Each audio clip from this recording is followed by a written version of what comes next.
Our top story, Secretary of State Anthony Blinken in the hot seat, facing questions about roadblocks that investigators face trying to uncover the source of COVID-19 under the Trump administration, and how the current White House plans to secure an independent investigation in a country that refuses to grant one. What would the U.S. actually do of substance to pressure China to give access to the lab if China does not grant that access? I think I can say with confidence that there is going to be an increasing international demand that countries, including China, meet their responsibilities when it comes to providing information, access, and transparency on global health, including COVID. The secretary going on to say there are two likely scenarios for the virus: the lab leak or that the virus was naturally recurring. Here now, Republican Congressman Mike Gallagher from Wisconsin, who is demanding answers about U.S. funding for that lab in Wuhan. First, let's start with the funding, Congressman. Great to see you today. A, we sent money, we know that, to the Wuhan virology lab. Two, we know, or B, we know that they were doing gain-of-function research. So C, we essentially helped fund the research that potentially led to the coronavirus killing nearly 4 million people around the globe. What say you? The U.S. government, no question, sent money to third-party organizations like the EcoHealth Alliance, a nonprofit run by Peter Daszak.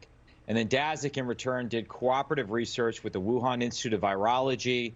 And we knew that there was gain-of-function research being done at the Wuhan Institute of Virology. Money went to the EcoHealth Alliance even during the moratorium on gain-of-function research. But it's not just Fauci's organization, NIAID. It's a whole slew of government organizations. Tens of millions of dollars from the Department of Defense, $1 million grant from the Department of Homeland Security to the EcoHealth Alliance to pay scientists to combat disinformation during a pandemic. Well, the disinformation came from a small group of scientists like Daszak who are profoundly ethically conflicted that cast cold water repeatedly on the lab leak hypothesis, as did Dr. Fauci. So we need full transparency here. We still don't have a full understanding of the complex web of U.S. taxpayer dollars funding this dangerous research. And we know for a fact, for over a year, the Chinese Communist Party has been lying. This is China's Chernobyl. We have to get to the bottom of it. There must be a reckoning. I want to get your reaction to, there was an editorial written in the Wall Street Journal by a doctor and a scientist. It was published yesterday.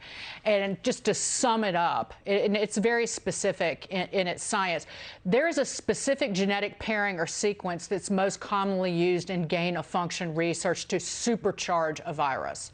This sequence has never been found naturally among an entire group of coronaviruses, but it is found in COVID-19. Strong evidence of gene splicing.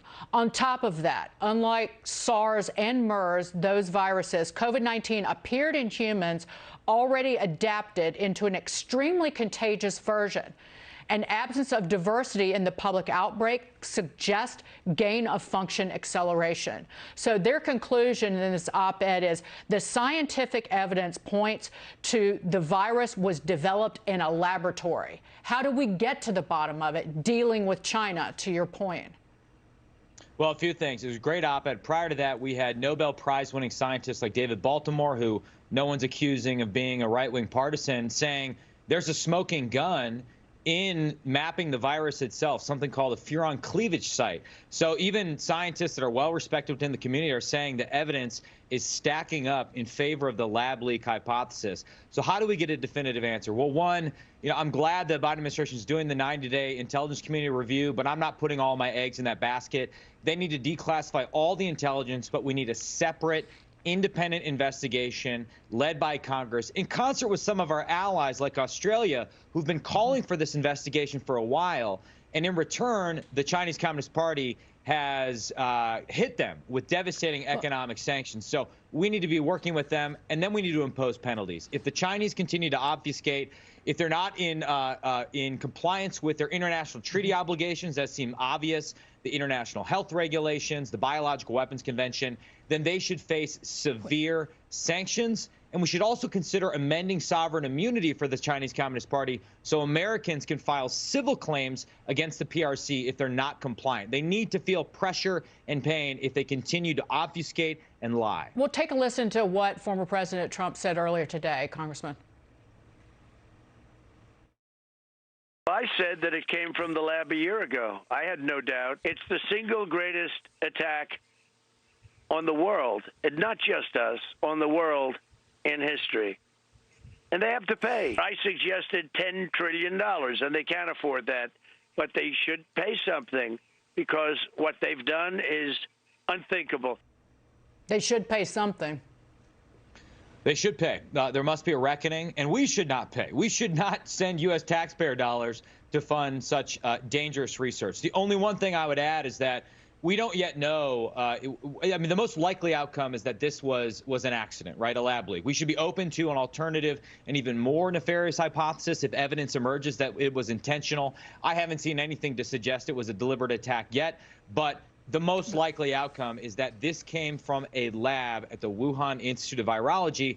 And the fact is, too many in the legacy media didn't want to look into that for over a year, in part because they just wanted to disagree with anything that President Trump said. They didn't just dismiss it. They call people kooks and conspiracy theorists. And the likes of Facebook censored any reasonable discussion of a lab leak theory when that was the most logical thing to certainly talk about.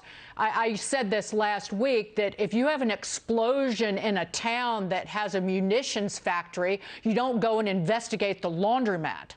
But, Congressman, before we go, Tony Fauci had been getting emails from credible people, at least, discussing the potential of an engineered virus, engineered in a lab.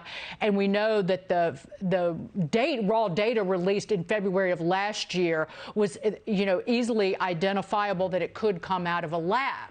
So why did Tony Fauci continue to dismiss this as an unlikely source? Why? Because Fauci is one of the leading advocates for a long time for gain-of-function research. Go back to an op-ed he wrote in 2011 talking about why this research was so necessary. He is the godfather of gain-of-function research, and therefore he has a conflict of interest. Right. And the fact is, Fauci is not being forthcoming when he's answering questions in Congress right now. No, the gain-of-function, based on what Tony Fauci had written in the past, I think back in going back to 2012, this research is needed to successfully combat what just happened globally. Congressman. Exactly. Great to see you. Congressman Gallagher, thank you. Take care. We'll see you soon. The multi-trillion-dollar negotiations, President Biden and Republican Senator Shelley Moore Capito set to resume infrastructure talks. Here now, Larry Kudlow, host of Kudlow.